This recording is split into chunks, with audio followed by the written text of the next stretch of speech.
মাদক ও মোবাইল গেমসের নেশা থেকে কিশোর কিশোরীদের দূরে রাখতে মুন্সিগঞ্জে শ্রীনগরে ব্যতিক্রমী উদ্যোগ গ্রহণ করেছে আলোর দিশারি সংঘ। শুক্রবার সন্ধ্যায় উপজেলার ভাগ্যকুল ইউনিয়নের আলামিন বাজার মাঠে আর্জেন্টিনা বনাম ব্রাজিল দলের এক প্রীতি ফুটবল ম্যাচের আয়োজন করা হয়। মাদক ছেড়ে মাঠে চলো এই স্লোগানকে সামনে রেখে আয়োজিত এই দিবারাত্রির ম্যাচে ব্রাজিল দল ৩-০ গোলে আর্জেন্টিনাকে পরাজিত করে। আয়োজনে মিঠু মোড়লের সার্বিক সহযোগিতা ছিল। অনুষ্ঠানে উপস্থিত ছিলেন আলোর দিশারি সংঘের সভাপতি শফিকুল ইসলাম শিপন, সাধারণ সম্পাদক মিঠু মোড়ল এবং স্থানীয় শ্রমিক দলের নেতা দিলওয়ার হোসেন খান। স্থানীয়রা জানান, বর্তমান সময়ে তরুণ সমাজকে ধ্বংসের পথ থেকে ফেরাতে খেলাধুলার বিকল্প নেই। এমন আয়োজন নিয়মিত করা প্রয়োজন।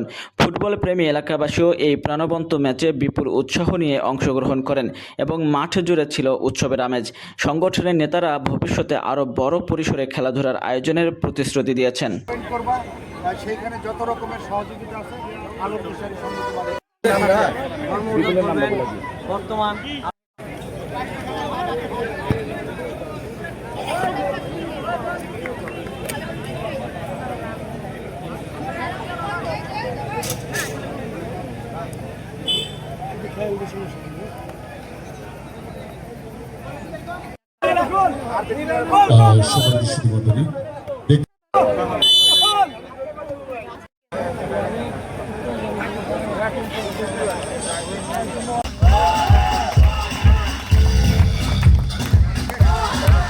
রাকিবকে মঞ্চে আসার জন্য জানাচ্ছে।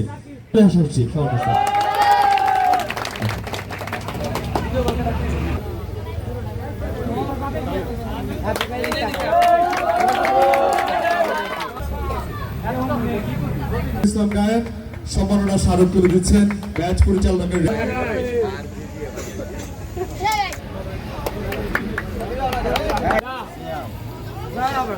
এরপর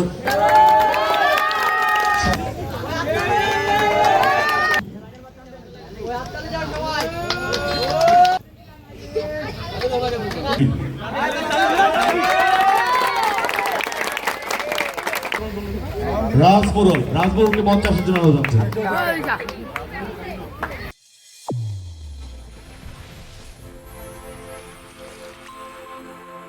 চ্যানেল A1 হৃদয়ের স্পন্দন।